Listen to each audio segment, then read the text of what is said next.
Alam mo ba ang buong kwento ng Uncharted 4, A Thief's End? Ito ang huling pakikipagsapalaran ni Nathan Drake, isang alamat sa mundo ng treasure hunting, at isang kwento tungkol sa pagpapaalam sa nakaraan. Matapos ang maraming taon ng panganib, barilan, at pakikipagsapalaran, iniwan na ni Nathan Drake ang kanyang buhay bilang isang treasure hunter. Namumuhay na siya ng tahimik kasama ang kanyang asawa na si Elena. Mayroon na siyang normal na trabaho bilang isang salvager at sinisikap niyang tuparin ang pangakong hindi na babalik sa delikadong mundo ng pagnanakaw at paghahanap ng kayamanan. Sa panlabas, tila payapa ang kanyang buhay, ngunit sa kanyang kalooban ay naroon pa rin ang pananabik sa pakikipagsapalaran na matagal na niyang kinikimkim. Isang araw, biglang nagbago ang lahat nang bumalik sa kanyang buhay ang kanyang kapatid na si Sam Drake. Matagal nang inakala ni Nathan na patay na si Sam matapos ang isang nabigong pagnanakaw noong kanilang kabataan. Ngunit ngayon, si Sam ay buhay at may dalang mabigat na kwento. Ikinuwento niya na siya ay nakulong ng maraming taon at ngayon ay may mga taong humahabol sa kanya. Ang tanging paraan para siya mabuhay ay ang hanapin ang nawawalang kayamanan ng kilalang piratang si Henry Avery, isa sa pinakamalalaking treasure na hindi pa kailanman natatagpuan. Bagamat ipinangako ni Nathan kay Elena na iiwasan na niya ang panganib, hindi niya matanggihan ang kanyang kapatid. Pinili niyang magsinungaling kay Elena at sumama kay Sam sa isang huling pakikipagsapalaran. Kasama nila ang matalik nilang kaibigan na si Sully, sinimulan nilang sundan ang mga bakas ni Henry Avery sa iba't ibang bahagi ng mundo. Habang nagpapatuloy ang kanilang paglalakbay, hinarap nila ang mga mapanganib na lugar, mga lumang guho, at mga lihim na lagusan na puno ng traps at kalaban. Unti-unti nilang napagtanto na hindi lang sila ang naghahanap ng kayamanan. May mga armadong mercenary na pinamumunuan ng isang mayamang kolektor na handang gawin ang lahat, kahit pumatay, para makuha ang kayamanan. Sa paglipas ng panahon, nagsimulang lumabas ang mga lihim ni Sam. Napagtanto ni Nathan na hindi buo ang kwento ng kanyang kapatid.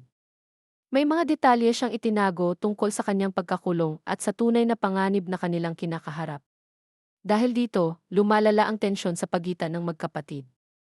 Kasabay nito, nagsisimula ring magduda si Elena sa mga ikinikilos ni Nathan, ramdam niyang may tinatago ang kanyang asawa. Sa gitna ng pakikipagsapalaran, dumaan sila sa matitinding laban, habulan, pagsabog, at mga eksenang punong-puno ng aksyon. Ang bawat sandali ay nagpapaalala kay Nathan kung gaano kadelikado ang buhay na muli niyang pinasok at kung bakit niya ito iniwan noon. Ngunit para kay Sam, hindi na siya maaaring umatras. Para sa kanya, ito na ang huli at tanging pagkakataon. Sa wakas, natagpuan nila ang nawawalang lungsod ng mga pirata, ang huling pinagtataguan ng kayamanan ni Henry Avery. Ngunit sa halip na kaluwalhatian, ang kanilang natagpuan ay isang lugar na sumisimbolo ng kasakiman, pagtataksil at pagkawasak. Dito na pagtanto ni Nathan na ang kayamanan ay hindi kailanman nagdala ng magandang wakas sa mga taong nahumaling dito. Sa huling bahagi ng kwento, nagharap-harap ang lahat sa isang matinding labanan. Sa gitna ng panganib at pagkawasak, napilitan si Nathan na pumili sa pagitan ng kayamanan at ng kanyang pamilya. Sa huli, pinili niya ang tama. Iniwan niya ang kayamanan at iniligtas ang kanyang kapatid, habang ang lungsod ng mga pirata ay tuluyang gumuho. Matapos ang lahat ng nangyari, bumalik si Nathan kay Elena at inamin ang kanyang mga kasinungalingan. Sa halip na galit, pinili ni Elena ang pag-unawa. Magkasama nilang iniwan ang mundo ng pakikipagsapalaran at pinili ang isang payapa at mas makabuluhang buhay.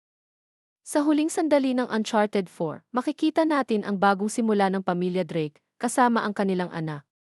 Isang simbolo ng pag-asa at patunay na ang tunay na kayamanan ay hindi ginto o treasure, kundi ang mga taong handa mong ipaglaban at mahalin.